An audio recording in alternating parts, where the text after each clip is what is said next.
So for the individual at the beginning of their career as a hematologist, I think two things are very important. First is to develop a deep level of expertise, in one aspect of hematology care.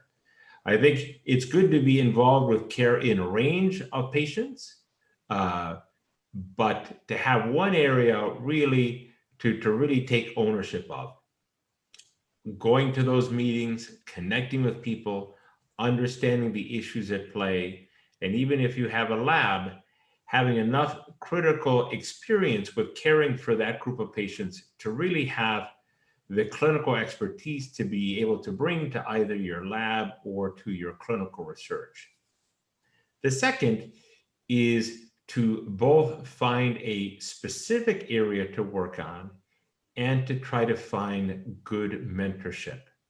It is not uncommon that during training, individuals will do research projects in a range of areas: lymphoma, myeloma, leukemia, benign hematology, and all research experiences are valuable. But I do think it's important to have focus if you're going to make progress.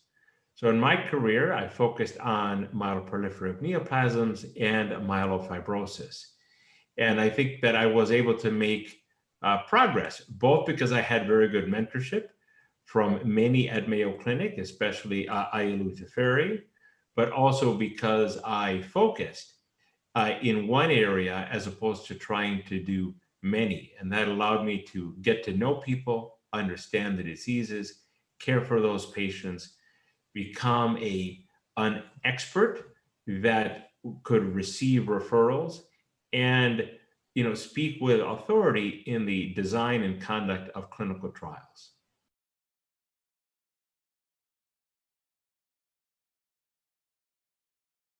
So being a mentor is a great responsibility, and you play a key role in helping develop a junior faculty member.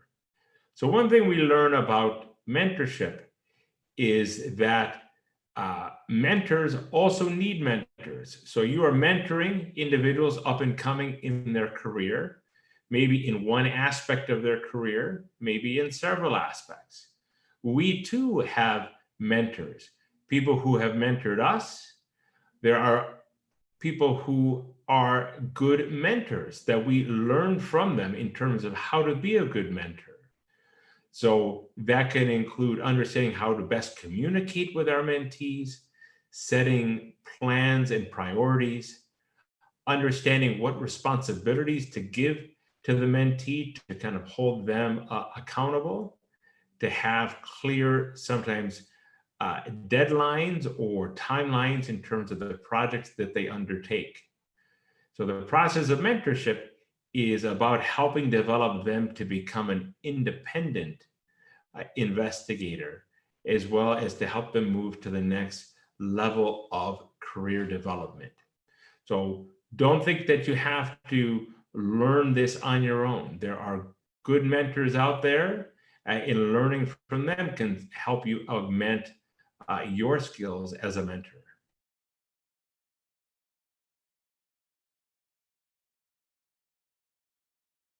So many important advances that were discussed for myeloproliferative neoplasms. As I've tried to summarize them, one, we have seen a reinforcement that there are multiple drugs that might improve survival in myelofibrosis. We saw from Dr. Verstavchik and the MD Anderson group that the survival over the past decade for patients with myelofibrosis is probably improved by the favorable impact of JAK inhibition. We saw data suggesting that imetelstat, a new telomerase inhibitor, may impact survival in a favorable way for patients with myelofibrosis. And we saw that momelotinib in longer-term data from the phase 3 studies likely benefits survival. So really the first solid indications that not only one, but perhaps multiple lines of pharmacologic therapy may have a favorable impact on survival in myelofibrosis. Next, we saw that there's a robust pipeline of new therapies for myelofibrosis in development. The BET inhibitor CPI-0610, the LSD1 inhibitor IMG 7289, the BCL2 inhibitor navitoclax, and imetelstat, and many others also in development. But these four, both combination therapies in JAK inhibitor naive patients, as with CPI-0610, or forthcoming data with navitoclax, and all of these are the addition of CPI-0610 or navitoclax to ruxolitinib to augment response, or all four of these agents as second-line therapies, all as incredibly important options. Third, we saw advances for patients with polycythemia vera.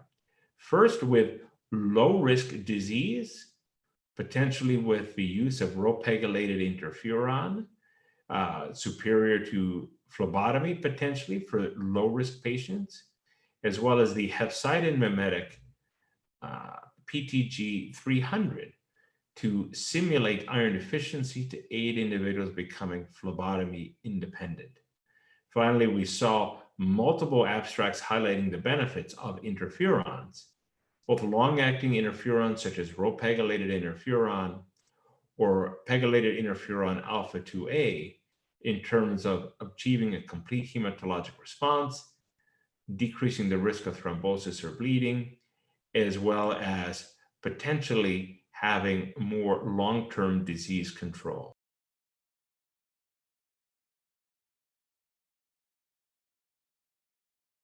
This is an excellent question. So one, I would say that the COVID pandemic has shown us how close we are as a global community. When the pandemic really started to become a major issue in February and March, I reached out to our colleagues in Wuhan, China, in Italy, in New York, in other parts of the US, and we've stayed in very close contact. There have been a whole range of both communications and studies, both seeing outcomes as well as to provide guidance for patients. So first, we fortunately have seen that MPN patients do not seem to necessarily be at a higher risk of acquiring the COVID infection. However, in the early parts of the pandemic, there were individuals with myelofibrosis in particular who seemed to have a more difficult disease course. And these data in particular, as they were coming out of Italy. My understanding is that the data from China was not as adverse for the MPN patients at first, but in Italy, they were very challenged.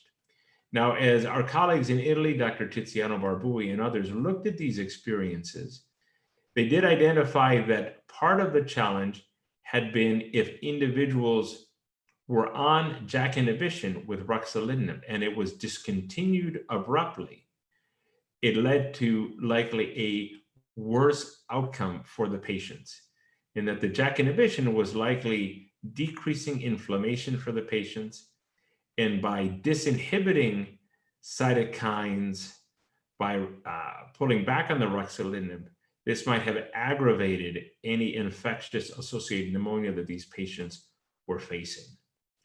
So we have recommendations on the ASH website for MPN patients. One, we've advised during this time that patients should be treated as it would be normally, but to be particularly mindful about risk of thrombotic complications, given if they do develop COVID, the increased risk of thrombotic complications. Second, to not delay the appropriate initiation of therapy. And third, if individuals are on ruxolitinib or JAK inhibition, to try to avoid cessation of the medicine in the setting of the infection unless it's clearly clinically indicated. Ruxolitinib has shown activity against COVID-related pneumonia and has been in phase 3 clinical trials as a therapy to decrease the severity of COVID-related pneumonia. So certainly there is a potential value to the medicine.